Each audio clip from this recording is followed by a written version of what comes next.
اعوذ باللہ من الشیطان الرجیم، بسم اللہ الرحمن الرحیم. خواتین و حضرات، بہت زبردست کام ہو رہا ہے آج کل اپنی زندگی میں. کم از کم میں پہلی دفعہ دیکھ رہا ہوں کہ جو وسل بلوئنگ والی ایک ٹرینڈ نکل آئی ہے. کرپشن بے نقاب ہو رہا ہے اور کئی سارے لوگ اس میں، ہر شعبے زندگی سے اس میں لوگ آ رہے ہیں. ٹاپ آف دا لسٹ ہمارے پاس ایک مرد مجاہد سینیٹر مشتاق صاحب ہیں، جو کہ نہ صرف اسمبلی کی فلور پہ، پبلک گیدرنگز میں، انٹرویوز میں وہ سامنے لا رہے ہیں ان تمام لوگوں کو جن کے اوپر انگلی اٹھانا بھی بہت مشکل کام ہوتا ہے. اس کے بعد کافی سارے لوگ ہیں جو یہ کام کر رہے ہیں. اس میں ایک ہمارے عاشر عظیم صاحب ہیں، اس میں ہمارے کچھ پولیٹیشنز ہیں، اس میں ایک میجر راجہ صاحب ہیں، آج کل وہ بھی بڑے ایکٹیو ہیں. اس کے علاوہ social media, electronic media, print media, اس میں ایک ایک بندے کا نام لے کر، اس کے گھر کی تصویریں دیکھ کر، ویژول پروف دیکھ کر یہ ثابت ہو گیا ہے کہ وہ بلے اور بلیاں کون ہیں جو قوم کے حصے کا دودھ پی رہی ہیں اور قوم بھوکی ننگی رہ گئی ہے. اور تو اور آپ یوٹیوب پہ کل میں دیکھ رہا تھا خواجہ آصف صاحب، وہ اگرچہ وہ جو پولیٹیکل ورکرز ان کی طرف سے بات کر رہے تھے کہ پولیٹیکل ورکر جو وہ دودھ کے دھلے ہوئے ہیں، ان کی وجہ سے پاکستان بن گیا، وہ مانتے ہیں، وہ سب مانتے ہیں. ہمارے پولیٹیشنز میں بھی سارے کرپٹ نہیں ہیں.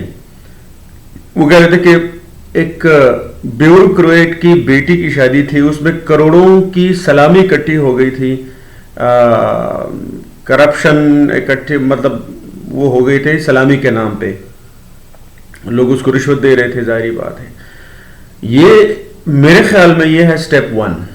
ٹھیک ہے جناب، کیونکہ اگر ہمارا ارادہ یہ ہو کہ جس طرح کہ ہم نے 75 سال اسی طرح ہم نے گزار دیے کہ ہم اسی طرح ان بلیوں کی کرپشن گنواتے پھریں گے مختلف فورمز پہ، مختلف پلیٹ فارمز پہ، اور بالکل اسی طرح ہم اپنی زندگی کو انجوائے کرتے رہیں گے. ایک ٹرانسپورٹر سے لے کر، ایک کاروباری سے لے کر، بیوروکریٹ، جنرل، ججز،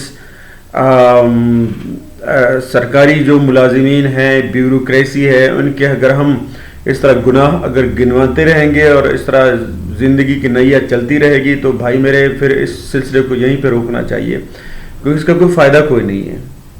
جب بلیاں آئیڈینٹیفائی ہو گئی ہیں تو ان کے گلے میں گھنٹیاں بھی باندھی ہیں. اب یہ فیصلہ ہونا ہے کہ وہ گھنٹی کون باندھے گا، یہ فیصلہ لازمی ہونا چاہیے. ورنہ شروع تو سارا ہو گیا تھا وکی لیکس سے، جس میں کافی سارے لوگ اس حمام میں جو نہا رہے تھے، کافی سارے لوگ ننگے ہو گئے تھے، لیکن ان کے گلے میں گھنٹی باندھنے والا ابھی تک کوئی نہیں ہوا. اب اگر ہم یہ کہیں کہ اس طرح کی سچویشن ہی کوئی نہیں تو ہم جھوٹ بول رہے ہیں. جس لیول تک ہم پہنچ گئے، جو راک باٹم ہم نے ٹچ کیا ہے، وہاں سے ہم نیچے تو جا نہیں سکتے. چاہے وہ ڈالر ہو، چاہے مہنگائی ہو، بے روزگاری ہو، چاہے غربت ہو، مایوسی ہو، چاہے بدماشی ہو، چاہے وہ فزیکل اس کا کرپشن ہو. تو اب باری ہے حل ڈھونڈنے کی. اب حل کو امپلیمنٹ کرنے کی. تورگل صاحب بھی کافی ایکٹیو ہیں، اب ان کی طرف سے کافی ساری ٹپس مل گئی ہیں. اب میرے بھائی یہیں سے کوئی اٹھے گا.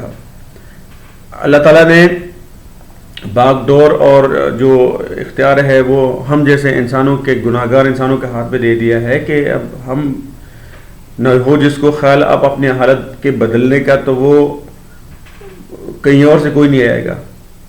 ہم نے اس سسٹم کا بیڑا غرق کیا ہے، ہم نے اس کو سیدھا کرنا ہے. اور ہم کون ہوگا، اب اس کی تلاش ہے.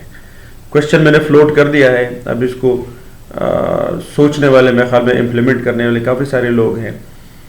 تو میرے خیال میں اس کے بارے میں اگر سوچے تو ہو سکتا ہے کوئی ایسا بندہ بھی نکلا ہے جو اس ڈوبتی ہوئی نیا کو بچانے کی فکر کرے. صرف اگر ہم کرپشن اور گناہ اگر لوگوں کو گنواتے پھریں گے اس کا فائدہ کوئی نہیں ہونا. اپنا خیال رکھیے گا. اللہ حافظ.